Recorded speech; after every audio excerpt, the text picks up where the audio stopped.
Well, good evening, everybody. I hope you're doing well. So, I want to do a quick live to talk a little bit more about the Astroworld um, nightmare. And I did so today is November the 16th, 2021. So, let me want to share first a screen.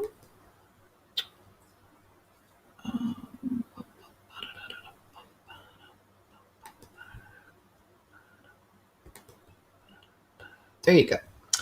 All right. So this is the first screen that I want to share with you. And basically what you're looking at is this is my channel, my home screen on my channel, right? And you'll see that this first video showing Hell in Houston, Travis Scott culpable for death, and then there's question mark, right? Is Travis Scott culpable for the death and the mayhem that occurred in Astroworld a couple of weekends ago? Or were there other factors that are, I'm going to say, equally as responsible? I certainly, no doubt, my opinion, no doubt, he knew that people were hurt in the crowd. He actually had the perfect vantage point up on that pedestal. He was looking down upon the crowd, so there were no lights that were shining directly into his eyes. There was nothing like that would have interfered with him being able to see. There's no way. There was so much laser going on the stage. The crowd was illuminated. He even stops the show. Well, he doesn't stop the show a couple of times, but he makes comment about the people that are struggling. There's pictures now where he's leaned over, he's got his hands on his knees, he's leaned over, he's looking out across the crowd, and he's smiling, and it is chilling. It is chilling, the look on his face. So the video, Hell in Houston, is Travis Scott culpable for death and mayhem? I call into question three factors.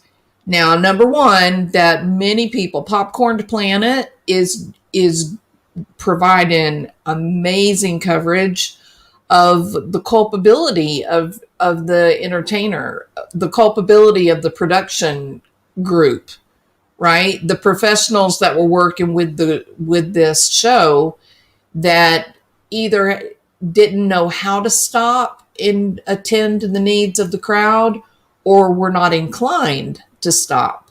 So there was that factor. The big factor and sort of the point of my video was this wasn't new. This was the third Astroworld show, and every Astroworld show, they tore the fencing down and ended up just thousands and thousands of people came pouring in. And the reason that I know that, there's two reasons. Number one, because we had young people in our family that went to the show. They were there. And we got the phone call in the middle, one night, 2019, they were there. I got the phone call in the middle of the night saying, we're leaving. This is not right, but we wanted you to know that we're on our way out right now. I'll call you when we get to the car. That's how freaked out they were, right? So they left.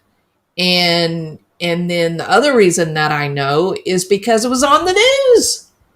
Everybody in Houston, Texas saw it. And now they're trying to walk it back and say, what? Huh? What do you mean? I don't know what you're talking about. So, and then the third thing that I just briefly touched on, it wasn't a big deal. And that was, someone stepped on those bodies, right? mean, the Travis Scott didn't go out there and jump on top of the bodies. It was the people in the crowd, not all the people. In fact, we know that there were people that went to heroic efforts to save the people that had fallen to the ground.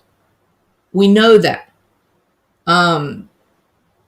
There were now, when you're around Houston and you talk to the young people that were there, they'll talk about people getting in fistfights trying to get them off of someone that had fallen, or someone that couldn't breathe, that was being, crushed.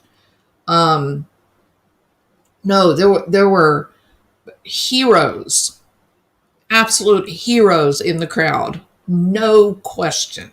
And I think that our media should do a better job of pulling those people out, hearing their stories, like the young man who did lose his friend. She did die. But the young man that basically climbed the stage to get to the cameraman to say, stop the show. There are people dying down here. No one's helping us. Please stop. And he couldn't get, nobody would listen. But like I said, there's also those stories where you had people that were fighting against other people who were pushing toward the stage, and they were in fist fights, and they were saying, back off. We have, there's a woman down, or there's a young teenager down, or we got 4 or 5 people on the ground under our feet. Stop. Let us get them up, So definitely there was that. But the third group that I called out in terms of culpability is that group of people that broke down the fences to get into the venue without paying. That third group of people that did come up and they were so messed up on drugs and alcohol that they couldn't make sense of what they were doing. That third group of people that did push into the crowd and think it was some sort of a game, and not stop once people began falling. And as people fell, they took that as their opportunity to move closer to the stage and just walked over the top of them. The little 9-year-old fella that just died, he had terrific internal injuries, and I'm not at liberty to say what they were, but you can imagine a bit like somebody laying down in front of a stampede of cattle running over them. Imagine the number of broken bones. Imagine the number of lacerated kidneys, ruptured liver. Just imagine. So, and listen, it wasn't like the 9-year-old was in the crowd alone. He was with his dad, and the dad also had fallen. That was how the boy ended up also on the ground, is the dad was holding the boy up. I think he may have been on his shoulders, but the way the story was told, it sounded like maybe the little boy was on his shoulders, but the crowd was able to knock the dad over, and they both ended up on the ground, and they were separated. And it was good Samaritans. It was heroes in the crowd that ended up getting the child. And they helped the dad up too. But a group found the child and took him to the medical town. So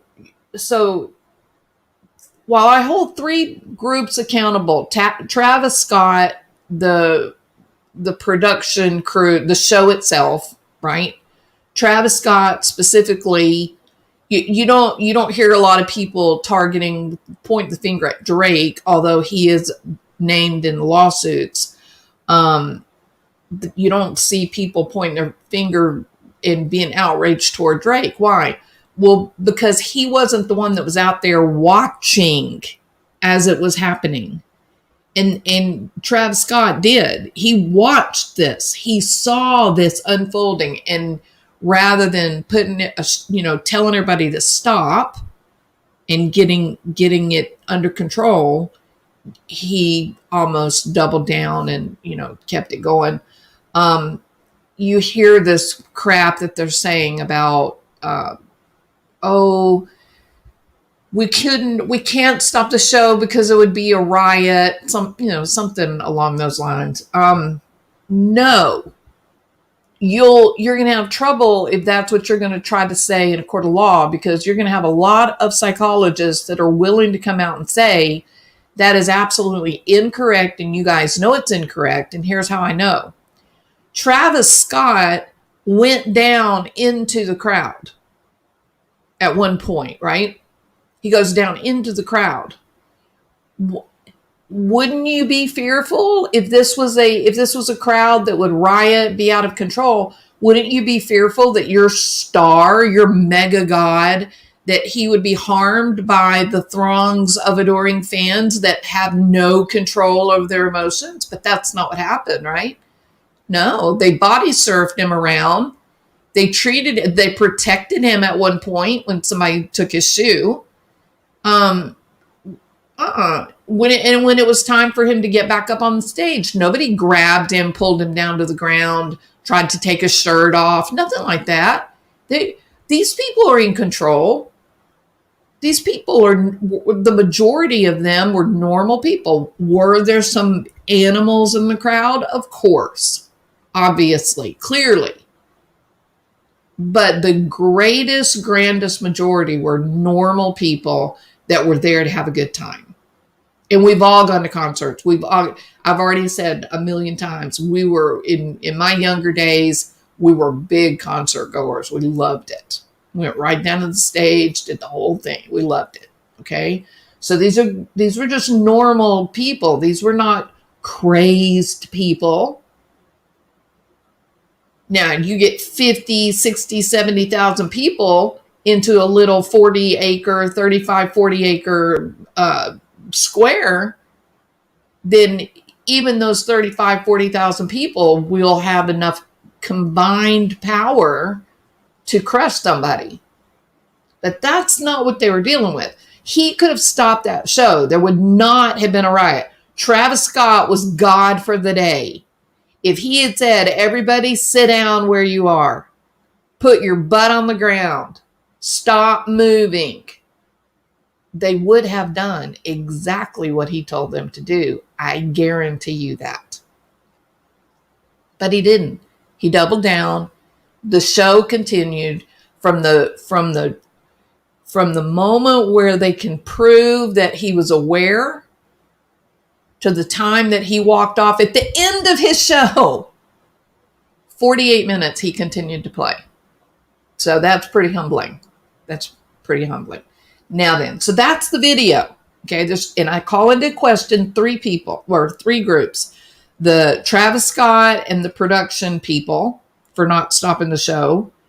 The city of Houston, the county of Harris County for not securing the Astroworld Fairgrounds, for not securing the grounds to make sure that you did not have people overrun the venue like they did in 2018 and even worse in 2019. And in my video, I talk about the Harris County Fire Department, the fire marshal, right? In my video, I use my own very rough, very ragged estimation of the number of acres involved and how many tickets were sold. And then I compared that to Disney World in Florida, only the Magic Kingdom, right? And what their full capacity is. Now, the Magic Kingdom is 142 acres. They shut down the gates when they hit 90,000 people on the 142 acres. Okay? At the moment that last person goes through the gate and they're now at 90,000, they lock the gates. There's no one else going in. No one else is allowed into the park. I've been there on those days, and let me tell you, I now make sure that we do not go to Disney World in the summer because that's when they hit the 90,000 full capacity. You don't want to be there when there's 90,000 people. It's miserable. You can't stir the people with a stick. They're wall to wall everywhere, inside the buildings and outside the buildings. It's awful. Not fun. Okay? So that's 142 acres, 90,000, right? At the best case scenario, we're looking at Astroworld where the combined fairgrounds are, okay? About 47, 48 acres. Now, in truth, I could use calculations that could even make that specific area where Travis Scott's concert was, I could make that 28 acres. Think about that. But if you take, there were two stages, and then there's the back, there was two stages, and then there's the area where like the medical tent, the VIP tent, and all that is. When you do that whole venue area, you're at about 47 and a half acres, but the big stage, not including medical tent and all that, it's about 28 acres, 25, 28 acres. This is horrifying, y'all. This is horrifying. So 50,000 is what they were claiming. They sold 50,000 tickets. Notice there, I have a reason I'm walking this back. Okay, it's pretty horrible. You're going to be pretty shocked. So they claimed 50,000, and in 2019, they claimed that they had sold like 60,000, but with the number of people that had gone over the fences, and were, I guess what they called them, unticketed people, they were at 100,000 people. This was done by news people that were in a helicopter, and they used the helicopter shots to estimate the number of people in attendance. You know how they estimate the number of people in attendance at like the presidential inauguration just by looking at the site, right? That they were estimating about 100,000 people. Horrifying numbers, like nightmare. Okay, so they're claiming 50,000 tickets sold. That's what they're saying. And then, so I've been asleep. I wake up, and let me quit sharing this. And let me share.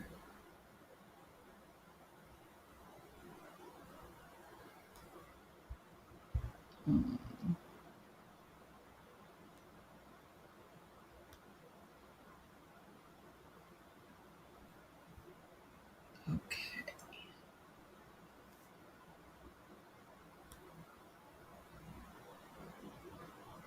All right. So this is a news spot that came out in Houston tonight. This is so funny, right? Because I did my video yesterday talking about the fire department. As far as I can tell, I haven't seen a lot of talk about the Houston fire chief. But I said in my video, this is ultimately going to come down to the fire chief, because it is the fire chief who has the determination of safety where the city is concerned, but basically by setting the limits for how many people can be in an area, right? So now, miraculously, 24 hours later, we get a news story that comes out on KHOU. And the fire chief's name is Sam Pena. And so it says that he has handed over tons of documents, including incident logs from that night, right, where his where his people were calling in, telling what was happening and all that was going on. So let's see what they say about the city, the capacity of the venue, and whether or not the Houston Fire Department did their job of keeping the venue safe. Astro World. That's according to the Harris County District Clerk. And tonight there are new questions about 7 lawsuits have been filed in the wake of the tragedy at Astro World. That's according to the Harris County District Clerk. And tonight there are new questions about exactly how many people were at that event and how we're going to keep people safe at future events. Marcelino Benito has the latest tonight. Marcelino? You can't predict this kind of stuff, right? Tonight, who tells me HFD has handed over tons of documents, including HFD incident logs and whatever else, to try to piece together some answers. It's obvious that the plan did not go as they drafted it and as they planned. Initial reports estimated 3,000 to 5,000 people illegally accessed the concert site. Bullshit. 3,000 to 5,000 people access the concert site. Excuse me. Just going by the 2018 and 2019 numbers, that is a lie. That is as big of a lie as anyone could even imagine, okay? But this is what this is called. This is called cover your behind. Yeah? So the city of Houston, now we're talking about specifically the Houston Fire Department, is CYA. This is obscene. Listen. So they just said, oh, we had around 3,000 to 5,000 people that did not scan, that did not have tickets, that came in illegally. Bullshit. The video is out there. The news stations have the videos. The kids have videos.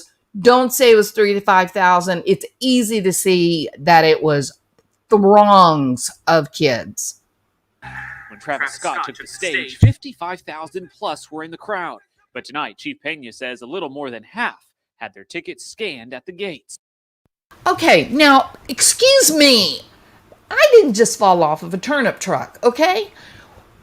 Let's the problem solve through this for a second. They're claiming 3,000 to 5,000 were there from nefarious means. Let's put it that way. Okay, they either climbed up into trees and jumped down on the other side. Yes, there's video. It's a common way that young people have gained access to Astroworld, whether it's concerts or whether it was to get into the park without paying. There are areas that they can climb up on trees and get across into the grounds. Okay, everybody knows that exists. So you've got that. You've got kids or young people that prepared ahead of time by cutting holes in the fences. That's a known thing in Houston.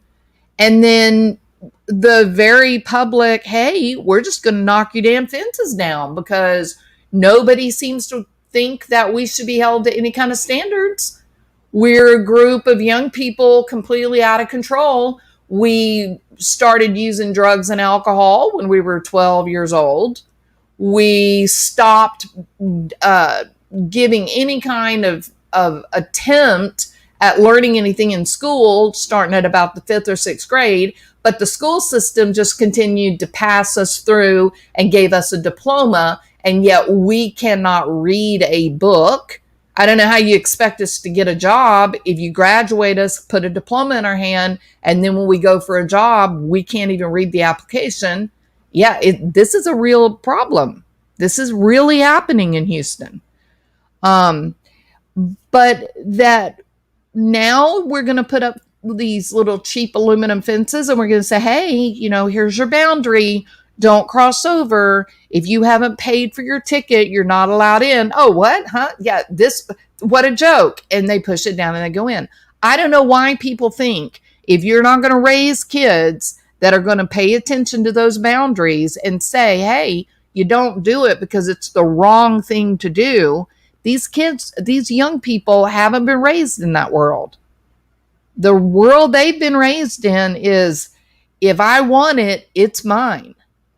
If I see something through the window of a car and I want it, I'm just going to break the window of the car and get what I want and walk away. And when the cops catch me in Houston, Texas, and they arrest me as they should, and then they take me and I go in front of one of these joke of a judge, and that judge sends me home, then all I got to learn is, hey, take what I want.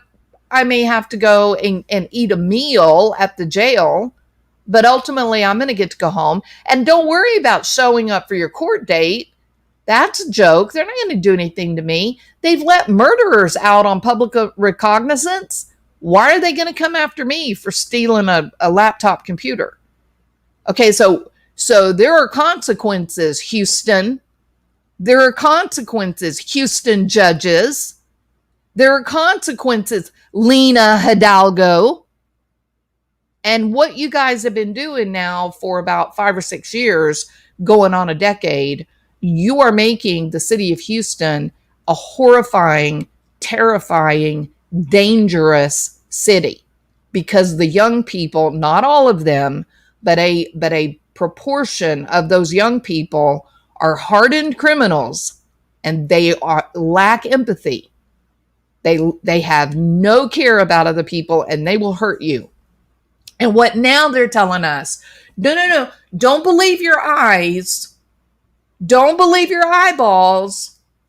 Only believe what we tell you. And that is, there were only 3,000 people that came into the venue by knocking over a fence.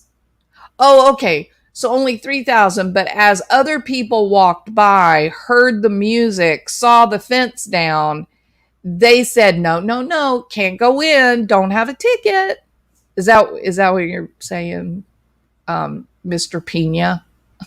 Okay, not true, but let's let them go with that if that's what they want us to believe. So they're claiming 3,000 to 5,000 nefarious entries, that they sold 50,000 tickets, right? That gets you up to about 55,000 people, right? 53 to 55,000 people. But what do the documents show? What is the paper trail? What is the electronic numbers? What do they show? They show that 34,000 people scanned their tickets.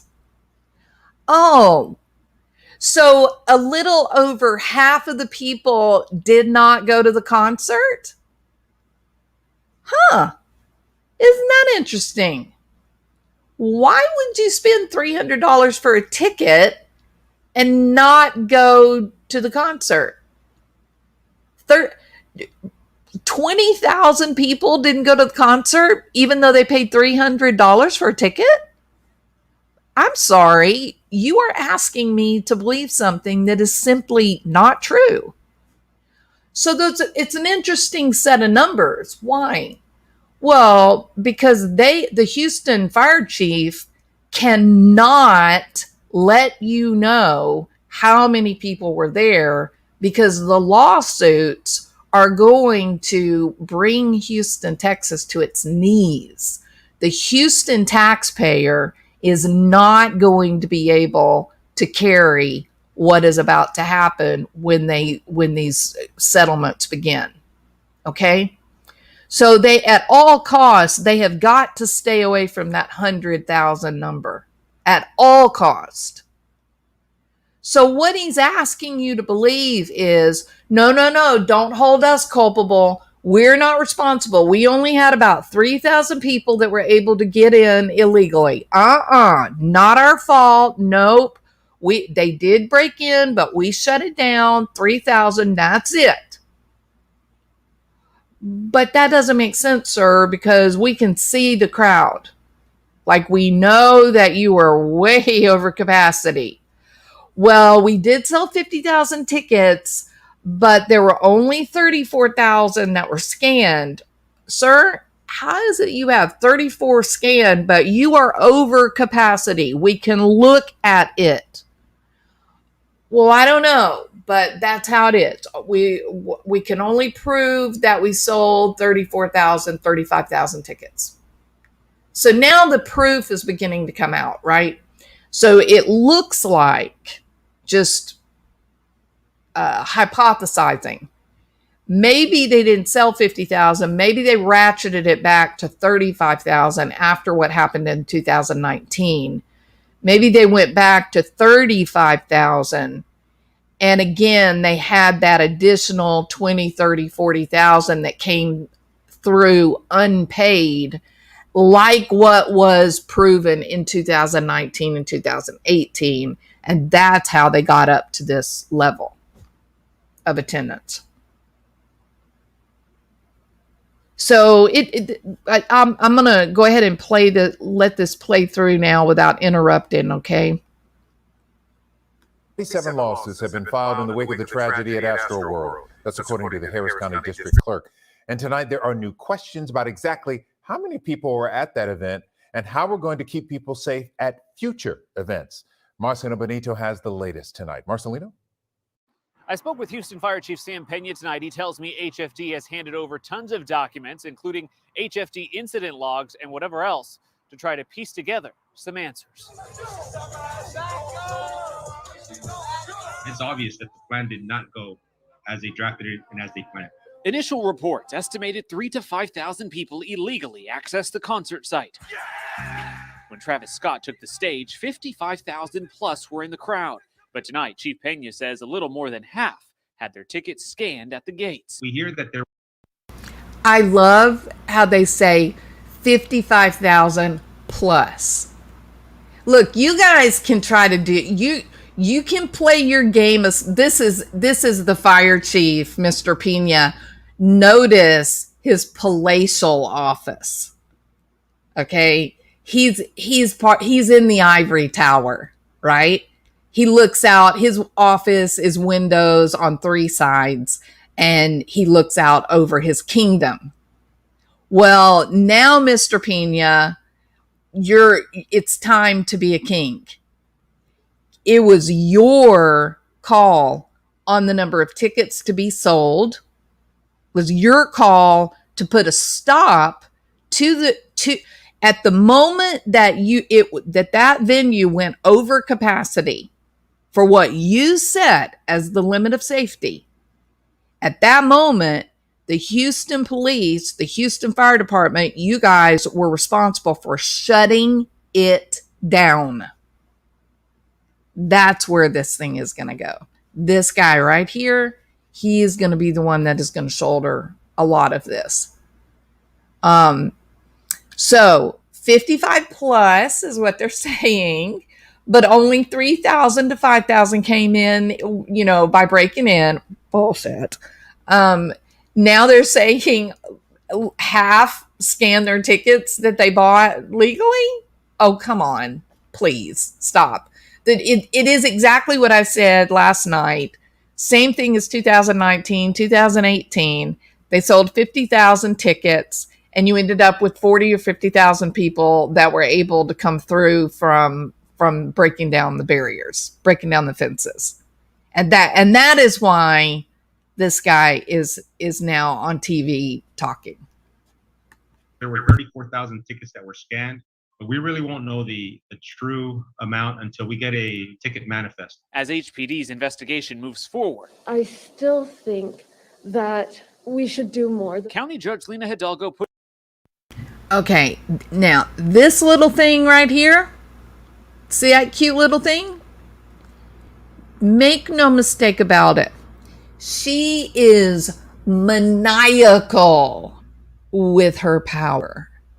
She likes it, and she uses her power. The city of Houston had some of the most archaic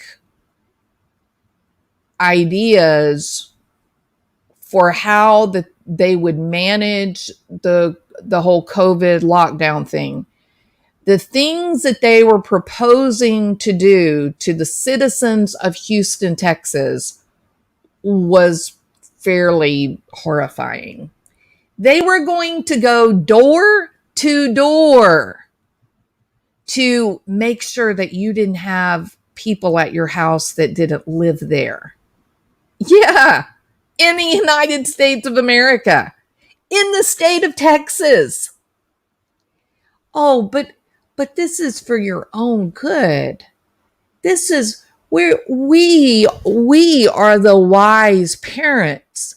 And all of you dumbasses out there paying taxes, you people are too stupid to take care of yourself and your families. And so you need us, the government, to take care of you. We're from the government. We're here to help. Lena and Sylvester sent us. You know, I'm making a joke about it, but it is true. So I don't know. And I'm going to tell you this too. She and Sylvester, I really kind of like Sylvester. He's kind of a funny guy, but he bends to her will. Look, hey, this girl, I think at night when she goes home, she unzips her cute, perky little, pretty lady outfit, and out comes like, a Medusa form, right? I mean, this woman believes that she is all powerful, that there are no limits to what she can or should do. And she doesn't allow a pesky little piece of paper like the U.S. Constitution to interfere with her power. She does exactly what she wants to do and doesn't worry about the Constitution. So there is this constant battle between she and the state government about where her powers begin and end. And Abbott had for a long time, he left her alone, and he just kind of went, hey, you wanted her, she's yours. And so he just kind of took a hands off where Houston proper was concerned. But then when they began reopening businesses, right, and saying, we got to get going again, where people are losing their businesses, we can't let this happen. When they started opening businesses and whatnot, she was saying, no, nobody's going to tell me what to do. I'm going to make the choices for Houston, and I don't care what the state government says. I don't care what the federal government says. I don't care what the Constitution says. I just do what I want to do. I'm my own little cute, perky dictator, right? CPD. Cute, perky dictator. That's her credentials. Her name is LINA, CPD. Can we repeat that? Hashtag LINA, CPD. Cute, perky dictator. Okay? So she's all powerful. She makes the rules. Nobody, not even a piece of paper, is going to tell her what she can and cannot do. And Sylvester is there to do her bidding. Come on, Sylvester. Grow a backbone, big guy. You are a well-loved figure in Houston. Stop bowing down to this little 5'4" Medusa woman. Stop. Stand up for the people that elected you. Be tough for your constituents. Protect your people, Sylvester. There's a moral mandate that you hold. Protect your people, Sylvester. They're counting on you. Okay, now then. So LINA, CPD, she and Sylvester and the rest of the power structure, they love Travis Scott. Love Drake. This is the group that's in all of the big swanky high society parties, and whatnot. So they were all in. They were 100% in with this whole Astroworld, oh, it's going to be the greatest and it's going to be, amazing. They were 100% invested in it. They didn't have a problem in the world until Houston's ICU units and hospital beds filled up. Okay, now this woman is willing to come into your house and go door to door to see how many people you have at your house at Christmas. She thinks that's perfectly acceptable. But she's not willing to say, hey, Houston hospitals are filled with broken and battered concert goers. Our ICU is filled. And so we've had to life flight some of those patients into other hospitals. She didn't do that. Why? Why didn't she take accountability for that? She took accountability for how horrible that you might have an uncle come over for Christmas, to the point she's ready to call the Houston Police Department to come to your house and arrest you. But she's not too concerned about the fact that there's no available ICU bed because of the concert goers. You got 10 people that were at the concert that are hypoxic, meaning brain damage, brain dead from lack of oxygen. Or was it the fentanyl? Okay. Let me finish this. Go pushed for an independent investigation run by an outside firm. That move scaled back after Commissioner Adrian Garcia voiced concerns it would open up the county to legal liability. What? Huh? An honest politician? Really? Okay. What you just heard is that they said, hey, we need an independent accounting. We need people to come in and look at this thing and tell us how many people were truly there. Well, we know how many people were truly there because we know how many people were there in 2019 when we didn't have 100 people hospitalized. Yeah? So we got a pretty good idea about how many people were there. And Mr. Pena, he can say that only 34,000 scanned their tickets and there were only 50,000, but he knows that a lot of people know that isn't accurate. And so they're saying, well, okay, we need to be accurate. We've got nearly 200 lawsuits. We have 10 dead citizens. We have 7, I'm losing count. I think there is that 7. That means there are 7 more in ICU that are on life support because they didn't have oxygen, right? And then I don't know at this point. As of last Tuesday, there were a little over 30 people still hospitalized with things like broken bones, internal injuries. I don't know now. It takes a whole afternoon to call and kind of get an estimate. And I'm not going to do that again. But anyway, it is many more. The television stations are focusing on the number dead. And what I'm trying to say, and those people matter 100%. But there's another type of critical incident, not just people that lost their lives, but people that are dependent on life support machines. Right? And when you think about we've lost 10 and you're looking at another 6 or 7 people that are still in ICU, that means that they sustain significant brain damage from loss of oxygen.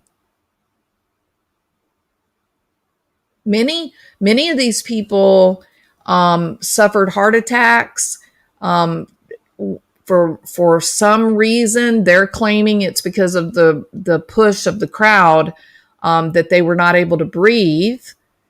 And how long did they lay on the concrete before somebody could get to them to artificially restart their heart? We're talking almost 20 people. That doesn't take into account the number of broken bones and crushed kidneys, head injuries, being kicked in the head, right? So this is a horrifying. This isn't, oh, well, we had 10 people. We had 8 people die. Oops, now there's 9. Oopsie, now there's 10. You've still got people in ICU, y'all. So this was truly hell on earth. This small area. Now, what you're looking at here, there's the Ferris wheel closest to the camera. That is one corner of the park. To the left is the small stage. And then to the right is the large stage. That whole 3-point triangle, the capacity is about 47 acres. But the one area there at the Travis Scott area where so many people were harmed, it's like 25 acres. Isn't that terrifying? It's terrifying. Because when it was Travis Scott and Drake, there were no people over at the Ferris wheel. There were no people on the small stage. And in fact, if I understand correctly, the small stage was off. Nobody was there. They were playing it. They were using it as a screen. But the live singers and dancers were over on the big screen.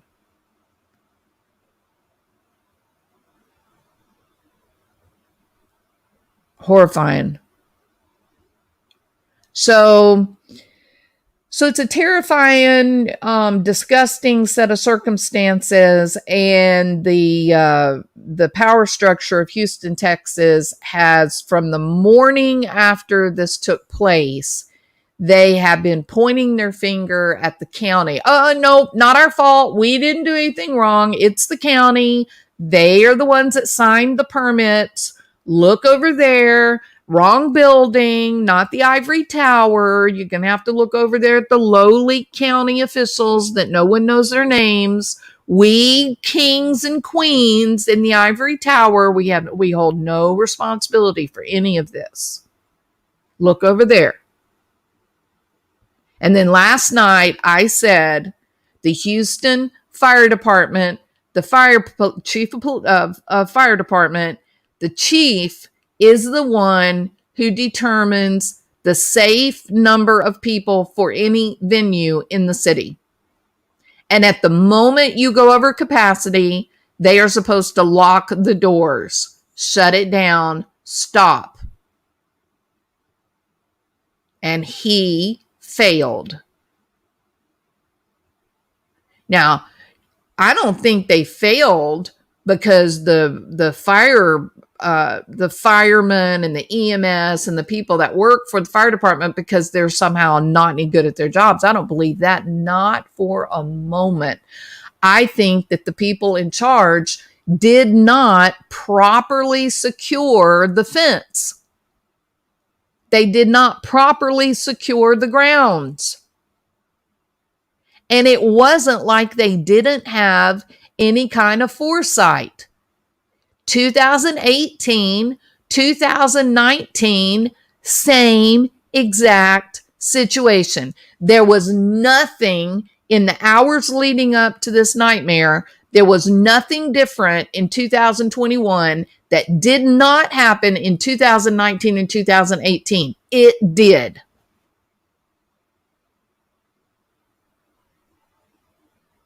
So I don't know what they think they're doing.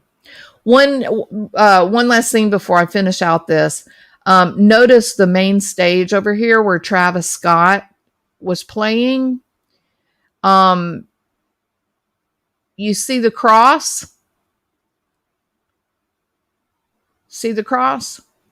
And it goes into what was basically the portal to hell. This, what you see that looks like a mountain there, or like a volcano or whatever. In truth, that was like the portal, the gates of hell is what it was made to be. And there was a big Moloch at the top of the portal up here. There was a big, like, fiery owl, flapping his wing, huge, like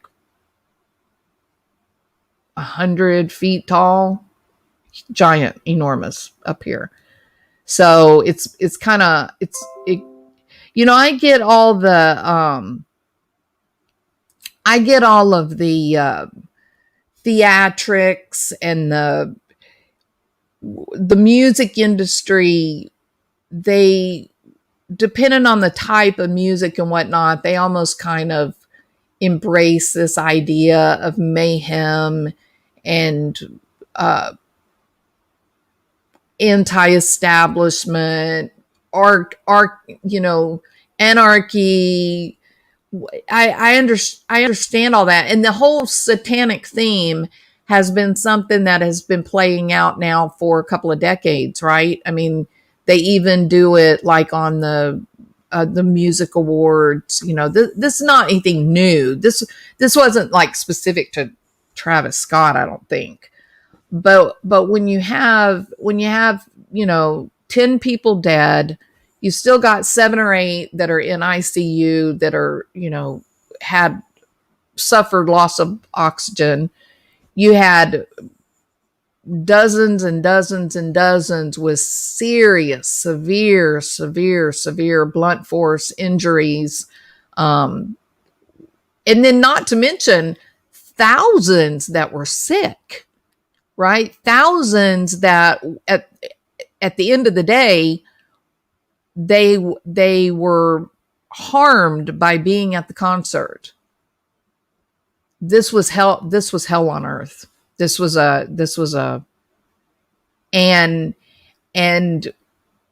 while you've got hundreds and thousands of people damaged and sick, you've got dozens of people dead or with lifelong impairment, right?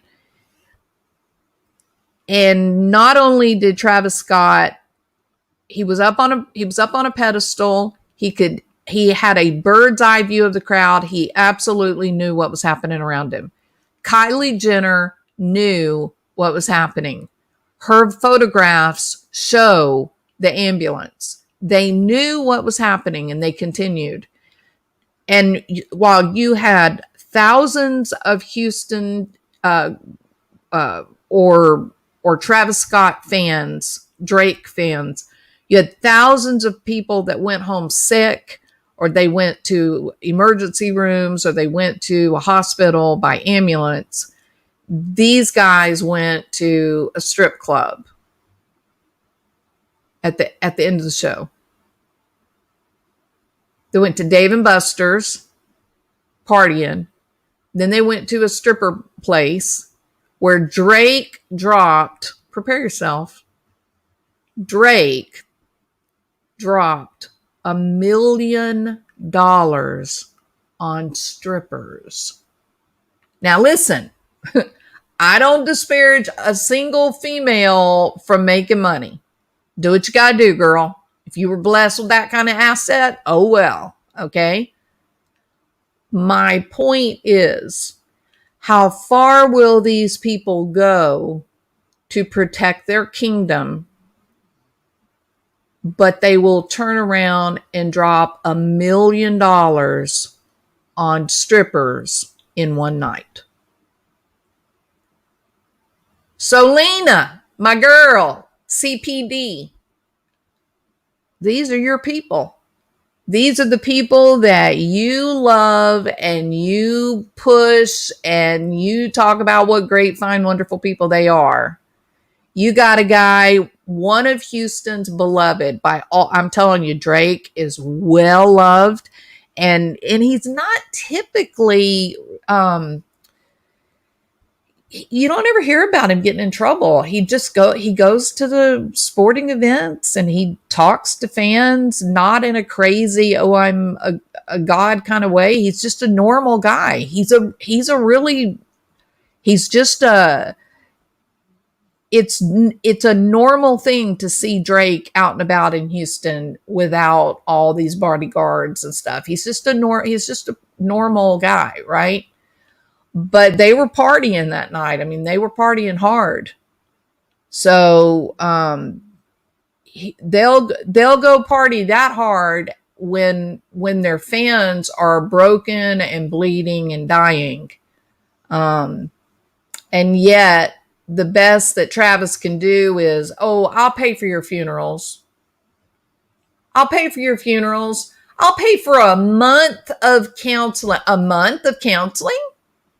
You're gonna pay for a month of counseling for people that will carry with them symptoms of PTSD for the rest of their lives? Really? Really? So that man whose 9-year-old baby is dead, who took his 9-year-old to go have fun, you're gonna pay for him to have online counseling for a month. Oh, yeah, and you're going to pay for the funeral. I forgot about that. You're a great guy, Travis. Great guy. Well, even Kylie saw the writing on the wall. So she packed up this weekend in the middle of the night, loaded up 3 or 4 Suburbans, and she is gone. So Travis's kingdom is getting smaller by the day. Instead, the court voted to have the county administrator strictly focus on reviewing security and safety plans of future events at NRG Park. I continue to reiterate my ask that the outcome be objective, that it be actionable, productive. We owe that to the victims. And this is her MO. This is the way that LINA CPD responds. When they have arrested a felon, and he gets released on his own recognizance, and then within 3 hours of being released, he shoots and kills a Houston police officer. Her answer, the way she speaks, is to say, we're not going to point fingers, meaning nobody's going to be held responsible because it'd be her ass that's held responsible. We're not going to point fingers.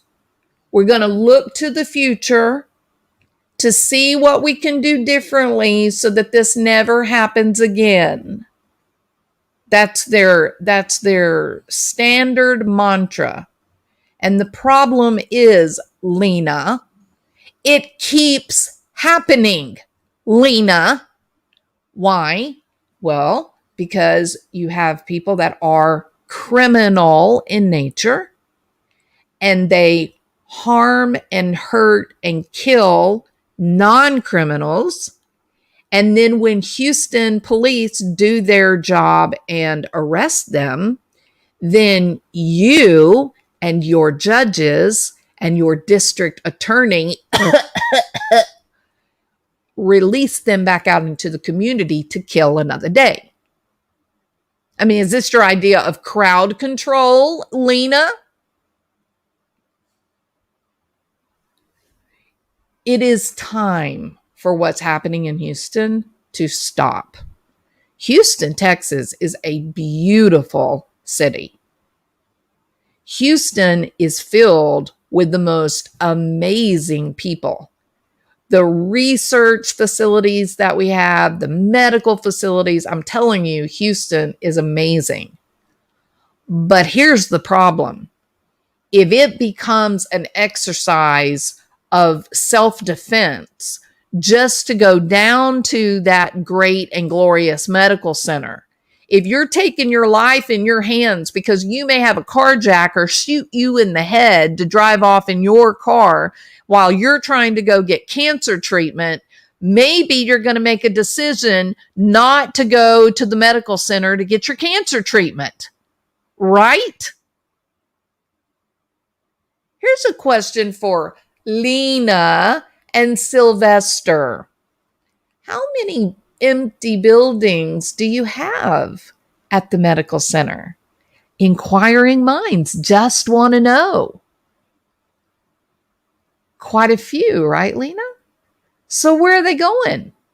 Where are those great big medical organizations going when they are choosing to abandon the state-of-the-art facilities that are available at the medical center? Where are they going when they're choosing to move a hospital where the staff is thousands of people? Where are they going? And why? Well, I know where they're going. They're going outside the city limits.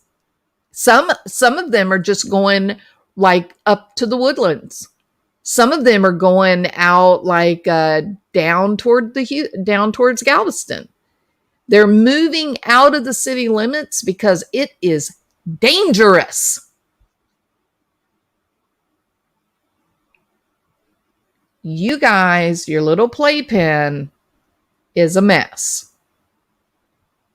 You better stop the way you're doing things. You better get back on track and recognize that there are, in fact, some people that shouldn't be out on the street with law-abiding citizens. And you better start realizing that that fencing keeps people safe. Fencing is not a bad, evil thing. If the fencing had been properly secured, they would not have been able to double the attendance at that concert. And it's possible that we wouldn't have had nearly 20 people dead or in ICUs across the city. All right, so I'll take a minute. I do too, Gabby. That yeah, lots of nice things out in the Woodlands. Yep. Okay. Well, I don't know. I don't want to make this a political thing. But when you have a city command structure that time and time again are doing egregious things like letting murderers out so they can murder again, right? When you put on a concert and invite the king of chaos to come into your city, you sell 50,000 tickets for an area that's really about 48 total acres, but the specific venue where the stage area around 25 or 30 acres, and you've sold 50,000 tickets and you have not secured your fencing, you're creating hell on earth for people that really just want to go have fun, right?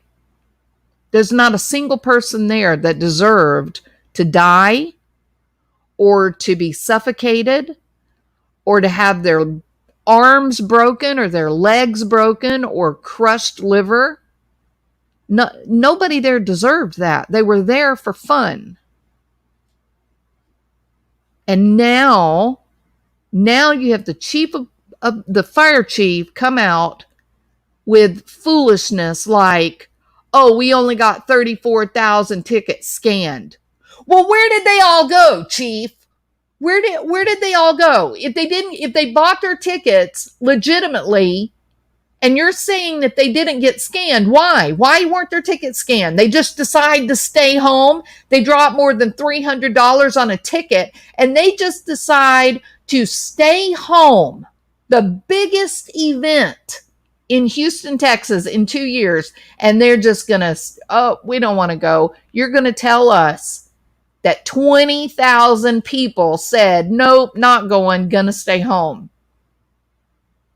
Well, if that's the case, sir, how is it you only had 34,000 tickets scanned? You only had 3,000 to 5,000 people break in, right? Well, that still only gets you to 40,000.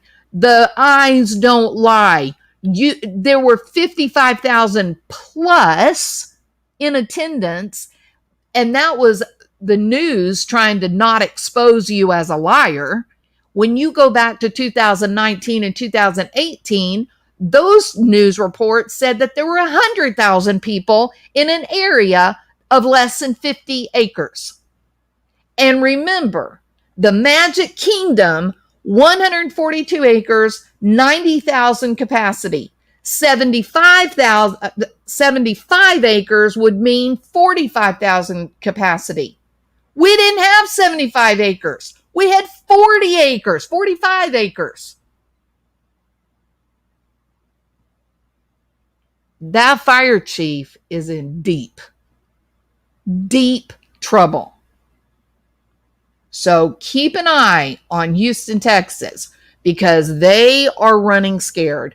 When you have a city administrator who in a public hearing says, no, we don't want to get a private independent group to come in and evaluate all that went wrong because it may open us up to legal financial responsibility. Sir, you are already open to responsibility, and your fire chief knows that.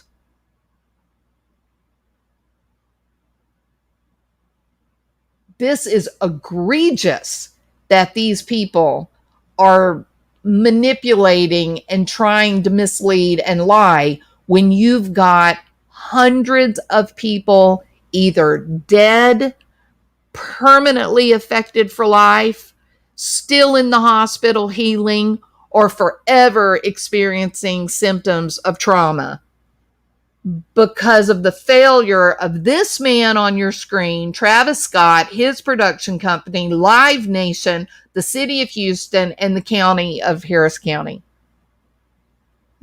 All of you guys in power, all of you big money people, power people, you set up a scenario where regular citizens were badly harmed, and all they were doing was going and trying to have a fun night. So what are you going to do about it? You're going to keep lying and misleading? You're going to really leave it with the citizens holding the bag? Because that's not who the bag belongs to the fire chief. The bag belongs to LINA Hidalgo and Sylvester. The bag belongs to Travis Scott. The bag belongs to Live Nation.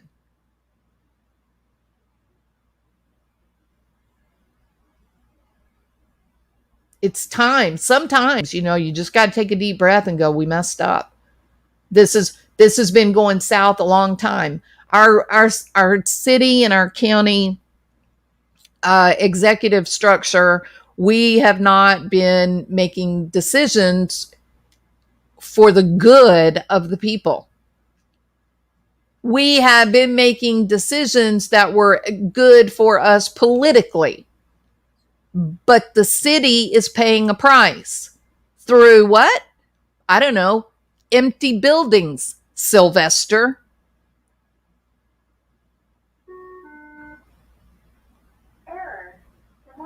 All right. Do y'all hear my robot talking to me? Okay. All right. Rant over.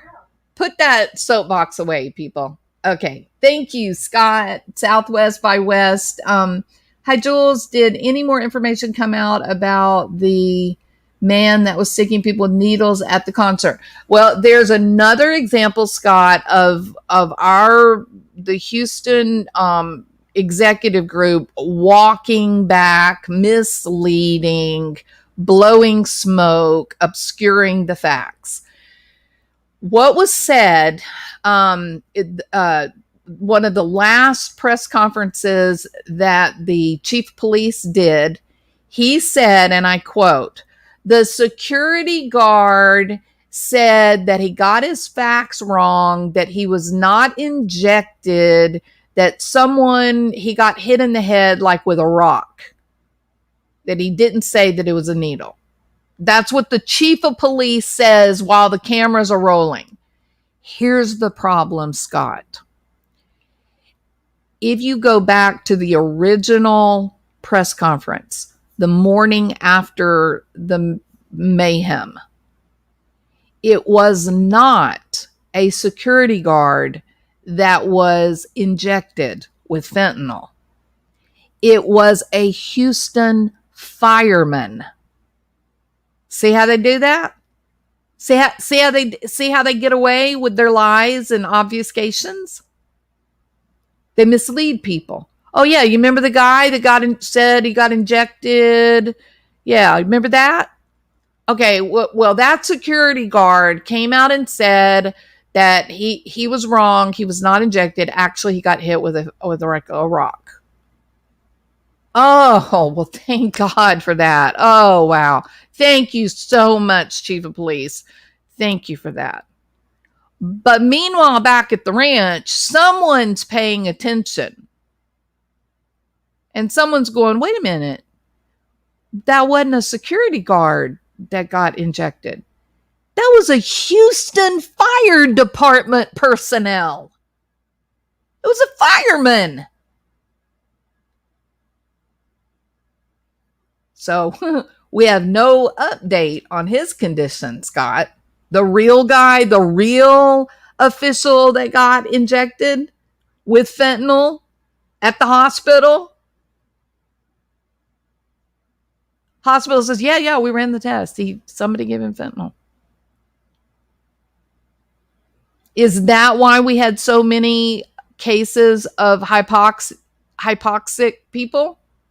Is that why we had so many people come into the ERs not breathing, heart failure? Usually if you quit breathing, your heart is going to stop. Right? It's very strange. Something very strange went on. And I said in my other video that I did, Hell in Houston, the location of the greatest number of casualties was not up at the front of the stage. Let me find the stage again. Hold on. I'll show you.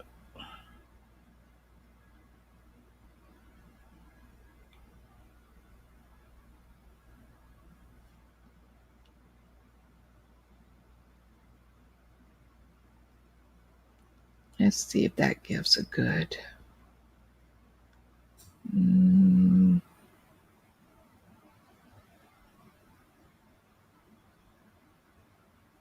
That doesn't really give a good.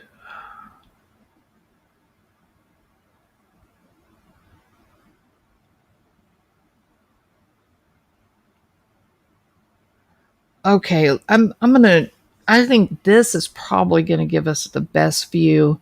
All right, let me share this. Hold on.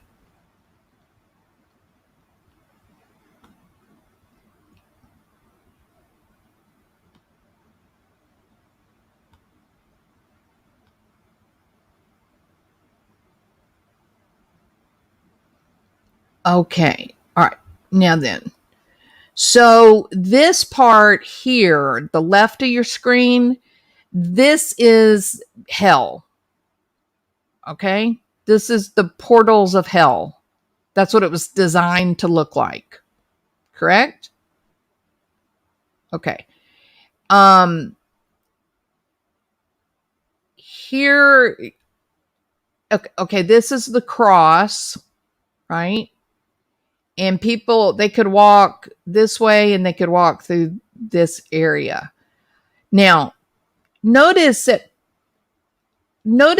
to get into this area closest to the stage, you've got to go a really far distance to get in there. So you had a bottleneck on the right side of the stage and you had a bottleneck on the left side of the stage.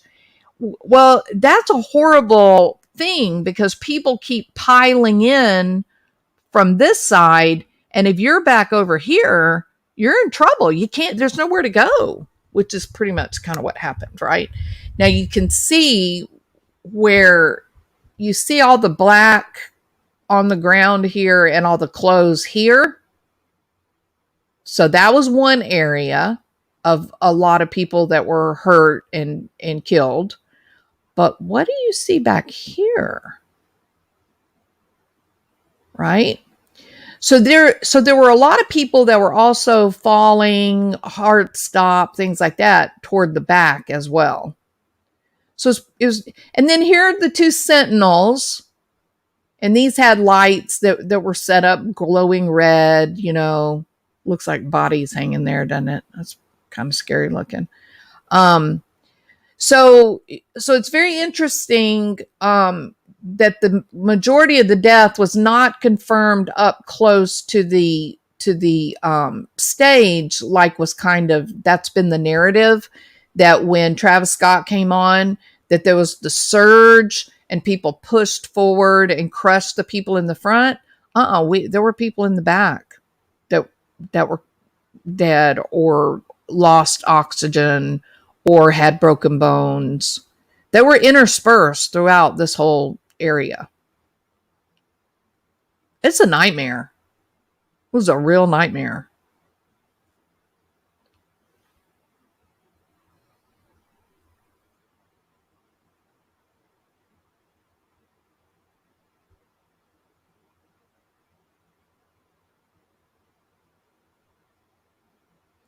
There was one shot.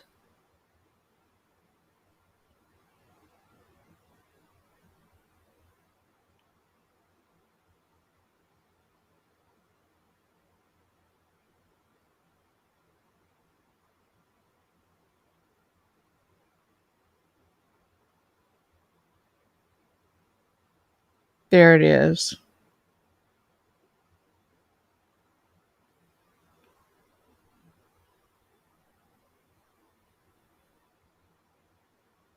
No, that's the small stage right there. Hold on.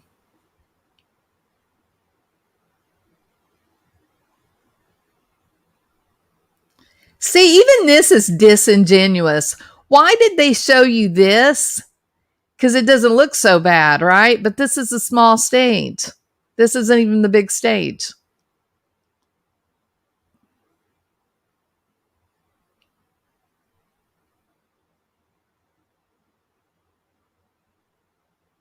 Well, that's the small stage.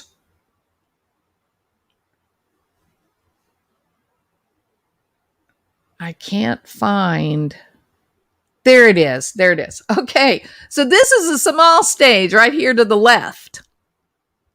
This was the big stage on the right. This is where all the death and mayhem happened.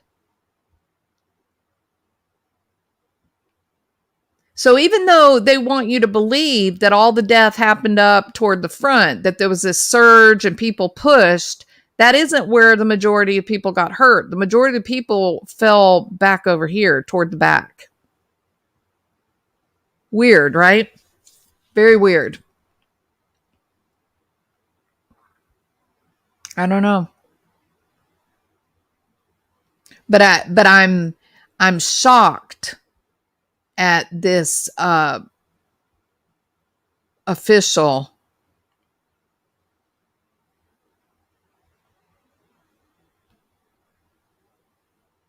Look at them and all their wisdom. Does that look like a bunch of fat cats? Does that look like a bunch of mafiosa? Just curious. Hold on, let me get this set up so that it'll play. Because this says it all right here, truly.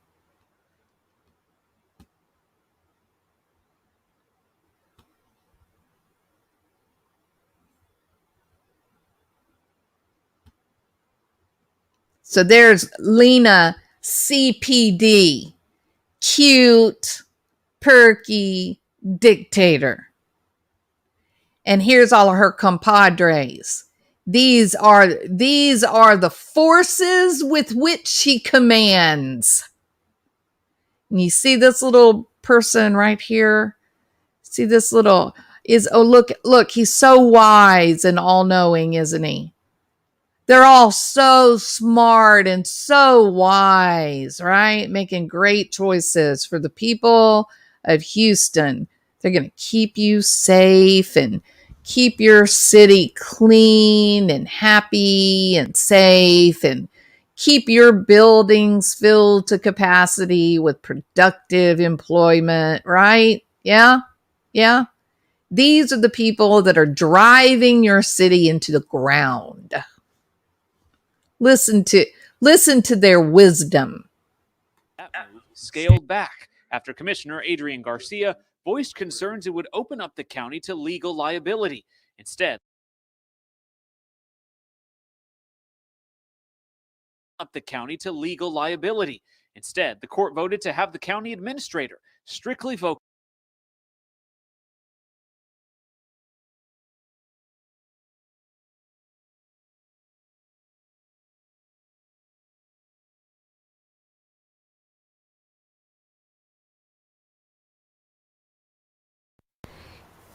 They may tell the truth, and then you could have some trouble, right? If an independent auditor comes in and uncovers truth and they voice the truth, then the city and the county could be open to financial liability, right?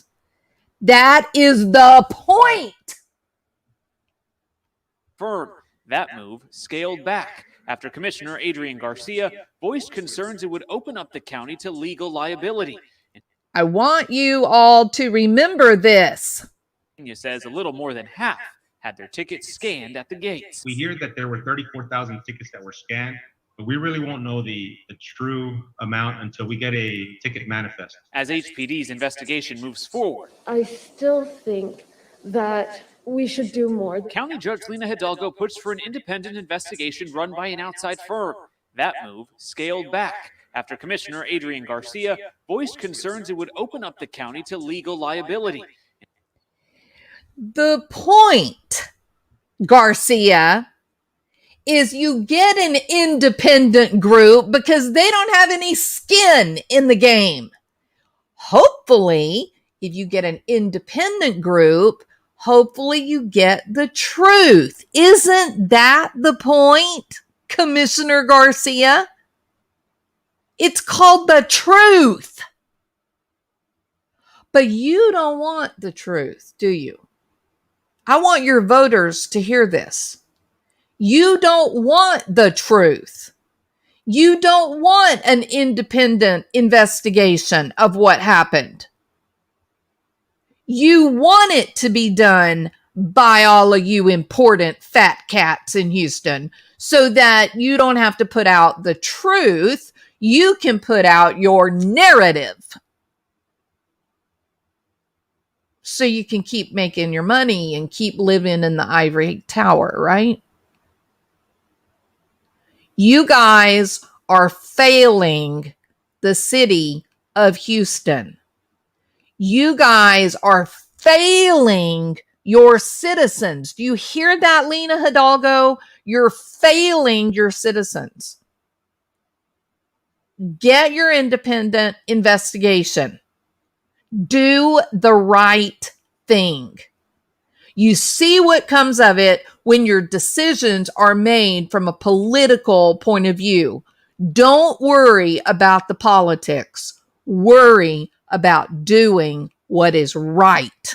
From this moment going forward, if your police officers arrest someone for murder, give them a trial. Do not release them back into the community to kill and harm others. Stop the revolving door of criminals. Stop it. Put an end to it. From this moment forward, you guys make a vow that your choices are going to be made for the good of the citizens of Houston, the good for the businesses of Houston, and stop worrying about keeping your fancy schmancy political jobs. Quit. It's killing people at this point. All right. That's a pretty good place to end this. Scott, is cinnamon hot? I didn't get to thank you the other night. I apologize. So thank you so much for you did a super chat, and I really appreciate you so much. Thank you so much, Scott. I appreciate you so much. Did you see Biden lost his mask when signing the bill the mask theater is starting to fall apart. I didn't see it. So keep an eye on what's happening in Houston. We still have many people hospitalized from this thing. It's still, this is not finished. But what we do see happening now is that the city officials are now entering the cover up. We're now at the stage, we're not at the healing stage. This is called the cover up. 50,000 tickets sold. Oh, well, we only had 34,000, attend, scan their tickets. So that's okay if we had 20 or 30,000 people come over the fence. No. At 50,000, sir, you were already over capacity. You gave in to the pressures of those powerful people sitting around there in their fat cat suits. I'm telling y'all, this people should not let the people of Houston, the city administrators should not be allowed to get away with this any more than Travis Scott should be allowed to get away with it, because he looked down on his crowd and he saw those people. He saw how many people were struggling. It's easy for them to point at Travis and say, this is on you 100%. It is not on Travis Scott 100%. It is on Travis Scott. It is on Live Nation. It is on the county. It is on the city, the fire chief, the failure to secure those grounds, to keep it secure so they would know how many people were in the grounds and when they were at capacity, to know when they had to close the gates. That is on the Houston fire chief, 100%. Okay. I'll be back unless they come for me. Okay, they won't come for me. I'm a nobody. All right. All right. I don't know, man. One more thing that's obscure, I suppose. How many of you have gone to AK Rocks and listen to the recording? If you know what I'm talking about, put a 1.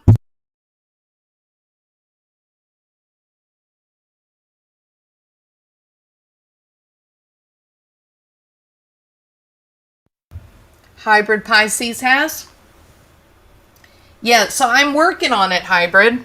Oh, good. Critters did. Not there yet. Good. Happy. Awesome. Very nice.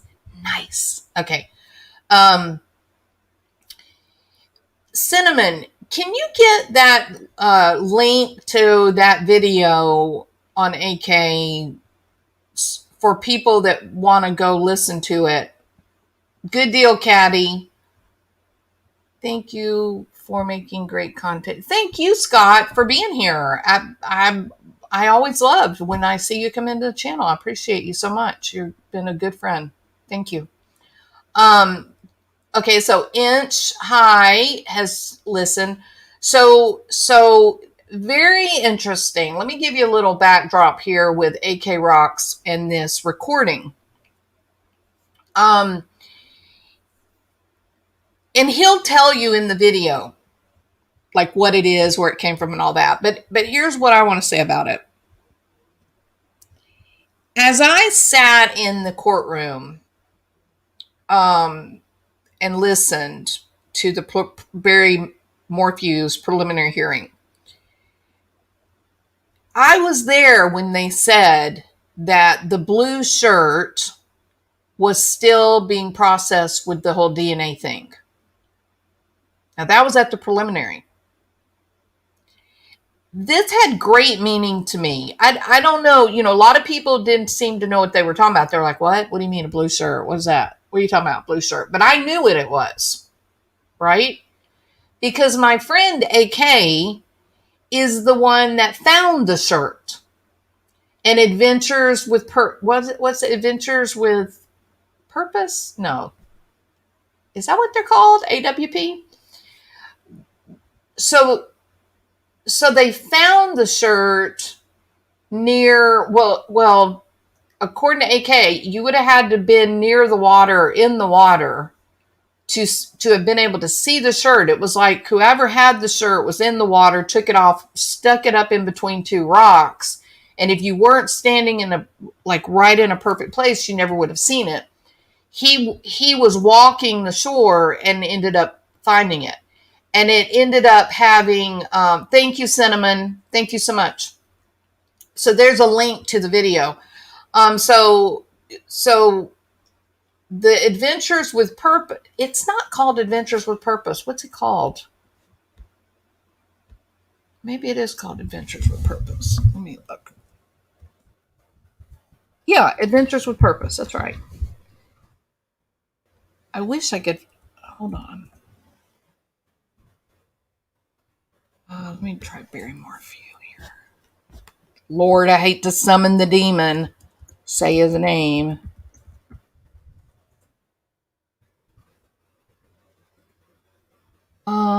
I think this was it.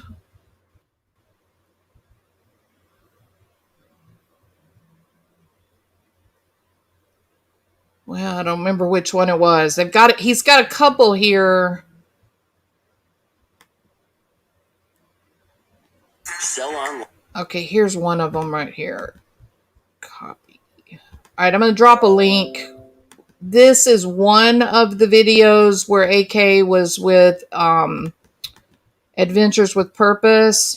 This may be the one where they show the blue shirt. Okay, there's two of them up. So if it's not this one where they show the blue shirt, it'll be the other one. But anyway, so AK and Adventures with Purpose, they ended up finding a blue shirt that had, it looked like it had some stab marks, like a knife, and some buckshot, like somebody was shot. Okay. A very small shirt, like a lady's small, and it was light blue. Right? Okay. Now then, he ends up finding this, and he tells the police, Chaffee County Sheriff's Office. He says, I found it. I didn't touch it, but here's where it is. Go get it. And so he waits for a few days or a week or so, and nobody gets it. And he's thinking, well, maybe they couldn't find it. So he goes back again. He says, the shirt, it's there. I didn't touch it, but it's still there. Nobody collected it. Still nothing.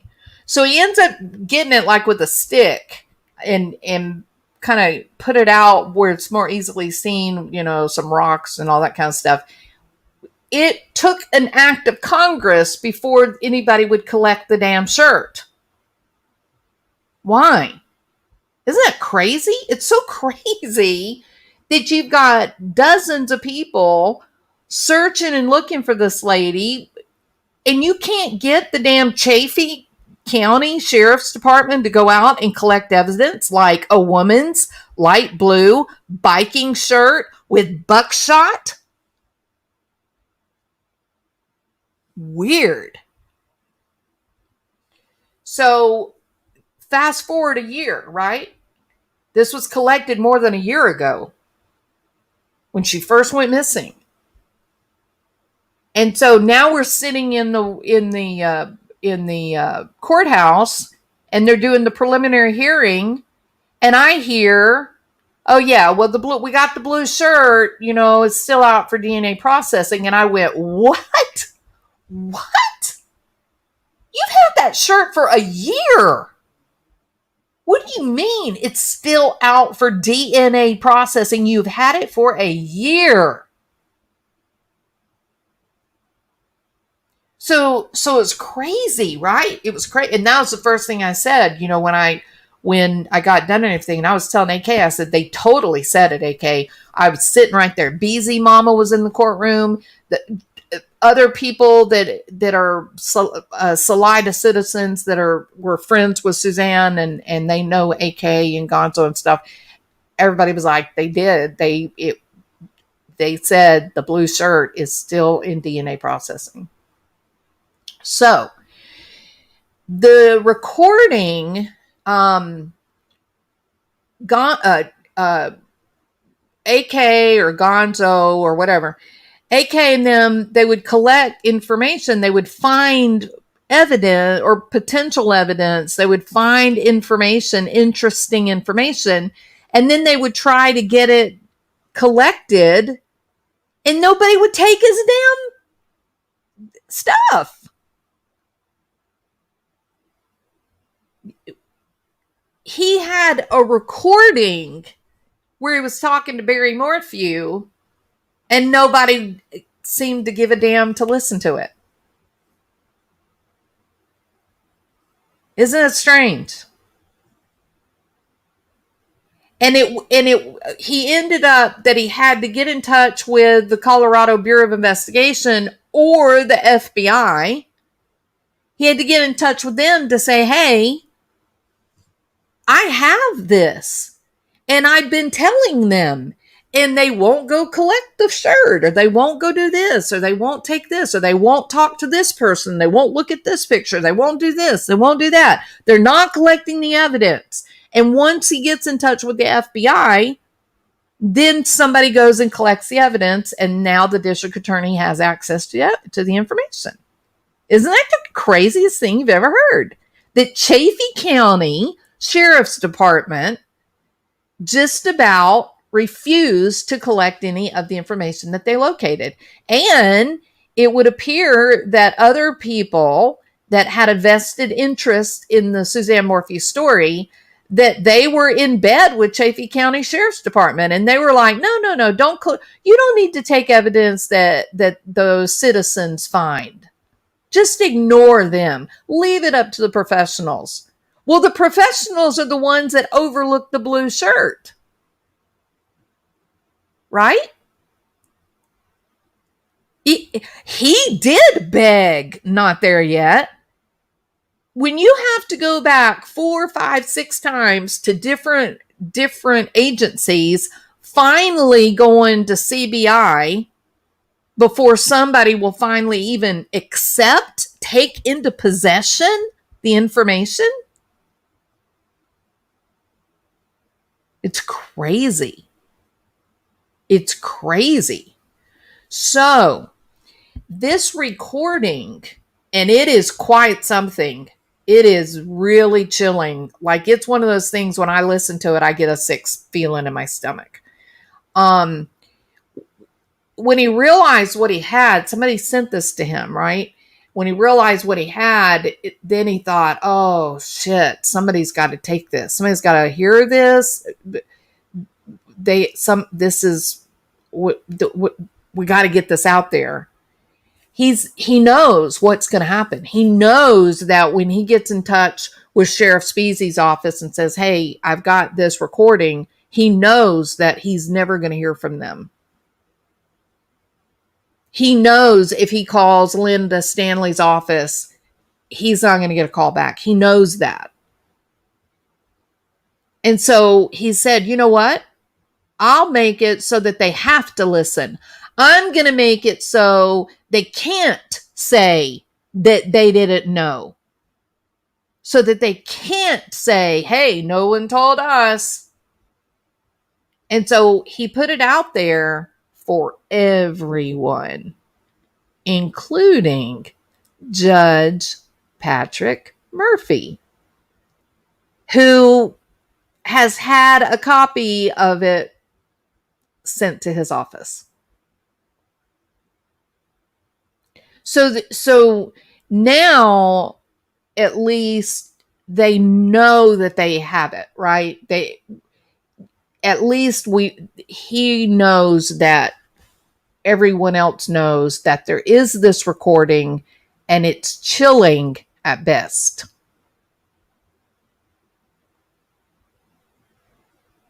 So the fallout is going to be very interesting to watch. It's going to be very, very interesting. Well, no, I think that Lauren Scharf, it's out there now. It's out there. So they're scrambling. I have no doubt that Chaffee County, Salida, Monarch Pass, I have no doubt that today was an eventful day in Colorado. Police don't want to admit that outsiders can prove helpful in an investigation. They're insulted by anything not discovered by them. Yeah, hybrid, and you're right. I would agree with that. And I'm going to go one step further, that I think sometimes if people are like super, if they feel really unique and special because they're a detective, or they feel really unique and special because they're law enforcement, that they get really territorial against private investigators. Private investigators get a really bad rap, right? They don't like to acknowledge the private investigators, because when do you hire one? Normally, you hire a private investigator when your law enforcement has not been able to produce results, correct? That's usually when a private investigator gets called in. So they don't want to acknowledge PI. And if you're one of those law enforcement people that, don't you know I'm a detective? That makes me incredibly intelligent, and you other people incredibly little and stupid. Kind of, and there are those people. I mean, there's medical doctors that are like that. But the point in the fact is that with law enforcement, you do a lot of things. You investigate, but you do a lot of things, other things too, like crowd control, right, Travis Scott? But if you're a private investigator, you're hired by a family, you're hired by a city, you're hired by a company to answer a question, then you can give 100% of your actions, thoughts devoted toward that question, and not be pulled aside for other things. And so a lot of times, a private investigator is absolutely the way to go. If anything, calling in a private investigator to help you to collect information that you can then turn over to law enforcement and say, now what do we do to enforce it? Which is what I ended up having to do, is hire some people to collect digital information on some stalking type stuff, and then that was admissible in court. So some of this that's happened, it's not personal to AK. I don't think. I think it's about that whole line in the sand between, we're real law enforcement and you're just a PI, right? Okay.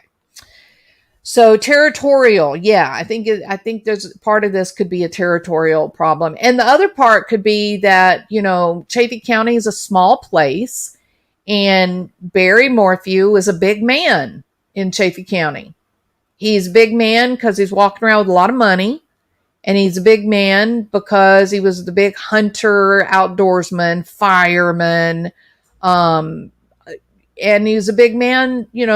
There is word. I mean, there's gossip. I don't know how true it is, but the gossip is that there's a very active militia in that area, and that, Barry may or may not have been a part of that.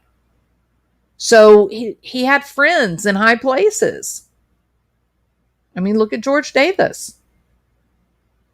So, when our friends get arrested for the murder of their wives, we may not want to believe that our friend did that. Correct? I said, when I first began looking into Barry and his background and history, I said, how does a landscaper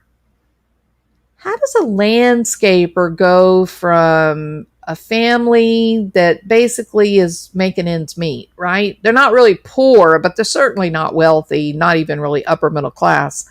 How does a guy that comes from a family like that turn around and parlay that into millions, enough that you can own 2 multi-million-dollar houses? How? You're a landscaper. You're not an engineer. You're not a physician. You're a landscaper. How? And that was when it first came out about the lucrative government contracts. If you get a contract to provide landscaping services along the interstate highway, guess what? They don't typically care about taxpayer money. So what privately might cost, $20,000, if it's the government buy-in, it's $100,000. So I thought, well, okay, so he got an inside and he's getting government contracts, and that's where his money's coming from. But then he ran his business into the ground, right? That was part of the justification for moving to Colorado, is that he wasn't getting any more work in Indiana. But then he really wasn't doing a lot of work in Colorado. So where's all the money coming from? And I don't know. I don't have the answer to that. We know that there was Suzanne apologized to Barry that she forgot to invoice someone. And that seemed to cause a big, hullabaloo in the marriage. But she apologized and said, I got it done this morning. So why is a guy that has multi-million-dollar houses that can liquidate $3 million cash, why is a guy like that having his wife do his books? She's not an accountant. She's a school teacher by training. Why is Suzanne Morphew doing the accounting for Barry's $1 million company? You ever heard anything like that in your life? You got a company worth $1 million. Aren't you going to hire someone who knows about money? Weird, huh? Bobcat Barry. That's right. Okay. All right. Barry makes my blood boil, and I'm supposed to be a carer as a living. I am supposed to be a carer as a living. Well, Anna, some weird things in Chaffee County. I'm with you. There are some loose ends, but I don't want to go there. This whole case is convoluted. It's so convoluted, not there yet. It's so convoluted. Absolutely. Barry's moving more than sand and dirt. Well, he drives a lot of places in his big old trucks. I love my truck. It's right outside. I ain't got much love, but I sure got a ride. Yeah, that's what Barry sings every morning when he gets out and gets in his truck. I love my big truck. I may be short, but my truck is tall. Okay. All right. I got to go to bed. I'm being goofy and silly now. Okay. All right, everybody. Good to see you, Denise. Thank you for being here. Okay, everybody. So keep an eye on Houston, Texas, and the power structure. That we and be aware that even as these guys, the city begins to wiggle and squirm and get messy by saying stupid things like, oh, no, we can't have an independent firm come in and investigate because that may open us up for legal liability. I ask you, Commissioner Gonzalez, what? The outside firm isn't going to open you up to legal responsibility. You're already in legal jeopardy here. That outside firm is just going to come in and clean up your messes. Make better decisions if you want to avoid legal liability. All right. Y'all have a wonderful, wonderful evening. Thomas Tier is laughing at my singing. I love my truck. But Barry loves his truck. You know he does. Big tall truck for a little itty bitty man. All right. Talk to y'all later. Bye.